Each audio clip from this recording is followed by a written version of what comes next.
हरे कृष्णा। जय श्रीमती राधा रानी की जय। भगवान শ্রীকৃষ্ণের অত্যন্ত প্রিয়তমা হলেন শ্রীমতী রাধা রানী। মা যশোদারও অত্যন্ত প্রিয় হচ্ছেন শ্রীমতী রাধা রানী। রাধা রানীকে মা যশোদা অত্যন্ত ভালোবাসেন।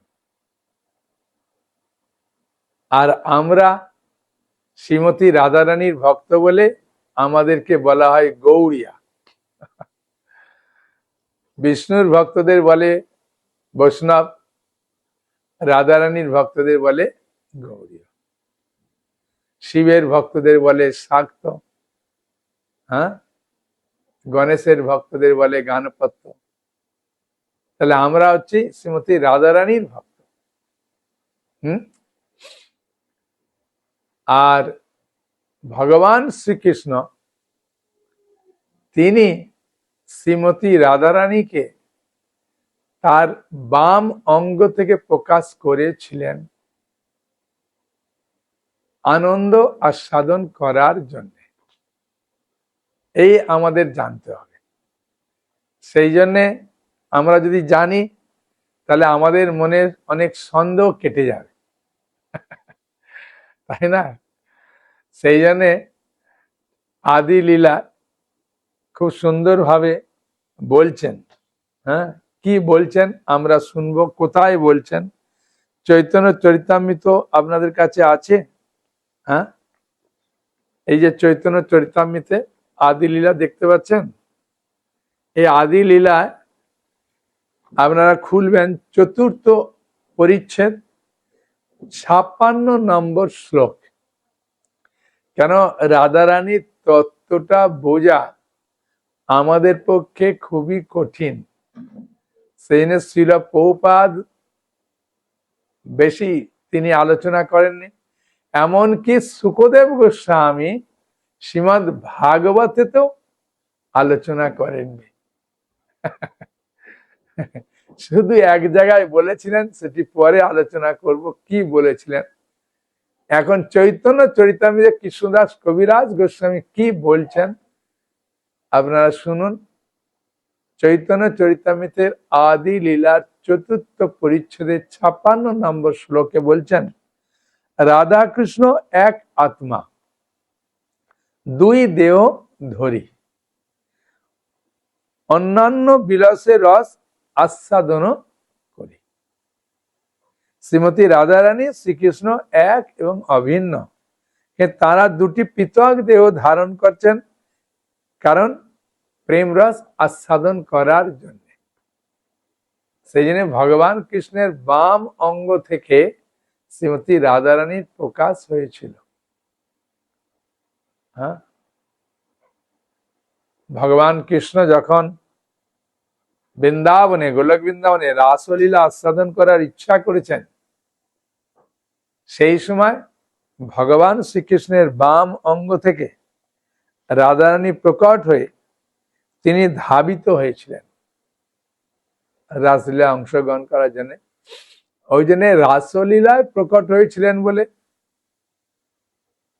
রাসলীলার রা, আর ধাবিত হয়ে তিনি পুষ্প চয়ন করে কৃষ্ণকে উপহার দিতে চেয়েছিলেন যেন ধা, সেই জন্য হলো রাধা।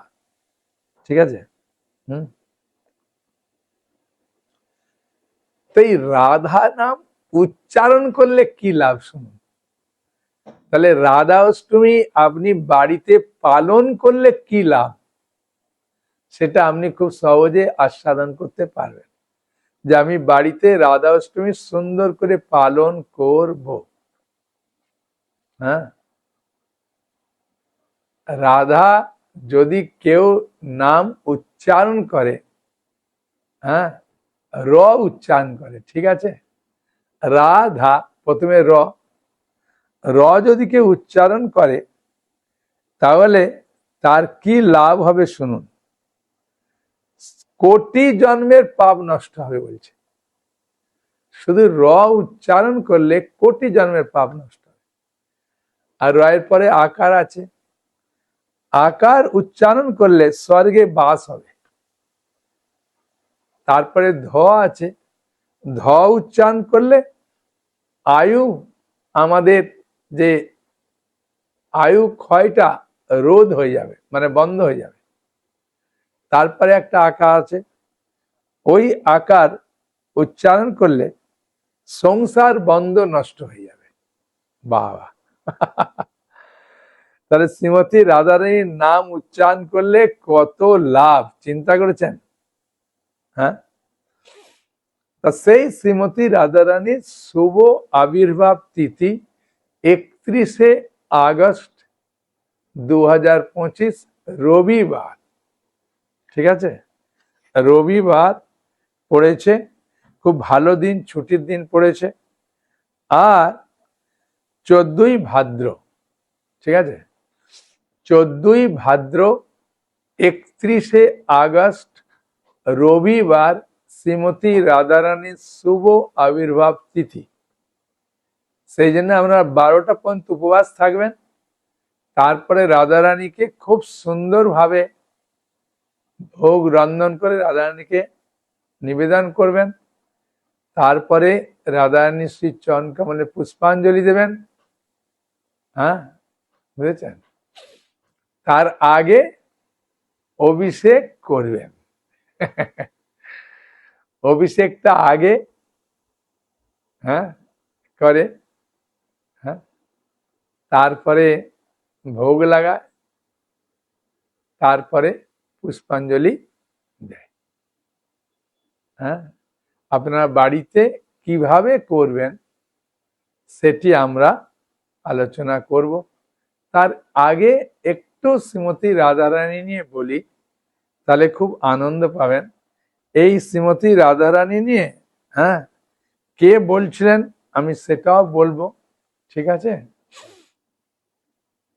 ভগবান শ্রীকৃষ্ণ নিজে বলছেন, নারদ মুনিকে বলছেন। হ্যাঁ, কি বলছেন নারদ মুনিকে? মনে প্রশ্ন আসবে না যে নারদ মুনিকে কি বললেন? ভগবান শ্রীকৃষ্ণ বললেন, হে নারদ, তুমি কি আমার কৃপা লাভ করতে চাও? হ্যাঁ, এটা ভবিষ্যৎটার পুরাণে বলছেন। হ্যাঁ প্রভু, আপনার কৃপা আমি লাভ করতে চাই। বলে তাহলে রাধারানীর কৃপা আগে লাভ করো, তবে আমাকে পাবে। বুঝেছেন? যেমন একটা উদাহরণ দিই, আপনার টাকা থাকলেও আপনি যদি ব্যাংকে জমা দিয়ে দিবেন, সেই টাকা যদি আপনি পুনরায় তুলতে যাবেন, তাহলে ব্যাংক ম্যানেজারের সই লাগবে, তবে টাকাটা তুলতে পারবে। সেখানে শ্রীমতী রাধারানীর কৃপা ছাড়া আপনি কৃষ্ণকে পাবেন না। সেই জন্য শ্রীমতী রাধারানীর কাছে যদি প্রার্থনা করি, তাহলে কৃষ্ণকে পাবো।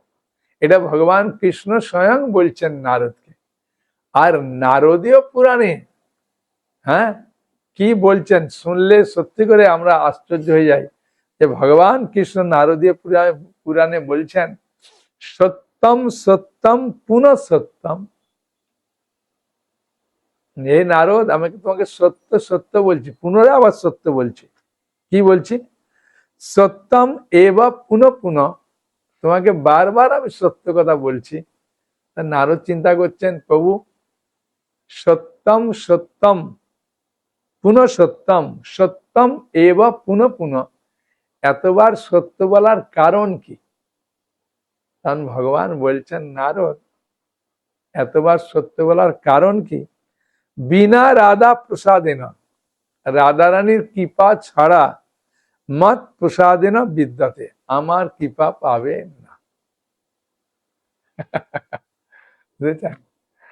সেই জন্য আমরা যে হরে কৃষ্ণ মহামন্ত্র কীর্তন করি, অনেকে তাহলে বলতে পারে যে তাহলে প্রভু রাধা রাধা রাম নাম জপ করলে হ্যাঁ তাহলে আমরা কৃষ্ণকে সহজে লাভ করতে পারবো। হ্যাঁ, তাই না? এটা মনে স্বাভাবিক প্রশ্ন আসবে। কিন্তু আমরা যে মহামন্ত্র কীর্তন করি, হরে কৃষ্ণ কৃষ্ণ কৃষ্ণ হরে হরে, হরে রাম রাম রাম হরে হরে, আগে রাধা রানীর নামে উচ্চারণ করি। হরা মানে ভগবানের আল্লাদিনী শক্তি। হ্যাঁ, বুঝেছেন? হরা থেকে হরে, যিনি ভগবানের আহ্লাদিনী শক্তি শ্রীমতী রাধারানীকে বোঝান। তাহলে রাধারানীর নাম আমরা আগে করছি। হ্যাঁ, বুঝেছেন? 16 নামের মধ্যে 8 বার রাধারানীর নাম করি, আর 4 বার কৃষ্ণ নাম করি, 4 বার রাম নাম করি। হরে কৃষ্ণ কৃষ্ণ কৃষ্ণ হরে হরে, হরে রাম রাম রাম হরে হরে। তাহলে আমরা হরে কৃষ্ণ মহামন্ত্রের মধ্যে রাধারানীর নাম হয়ে যাচ্ছে। তাহলে আর রাধে রাধে জপ করার আমাদের কোনো প্রয়োজন নেই। হরে কৃষ্ণ নাম করলে শ্রীমান মহাপ্রভু বলেছেন কলিযুগের যুগধর্ম হরিনাম সংকীর্তন। হ্যাঁ, সেই জন্য বলছে হরের নাম বই বা কে বলম কলৌ নাচতে বা গতির অন্যতা, অন্য কোনো গতি নাই, কোনো গতি নাই, কোনো গতি। সেই জন্য হরে কৃষ্ণ মহামন্ত্র জপ করা কলিযুগের জন্য সর্বশ্রেষ্ঠ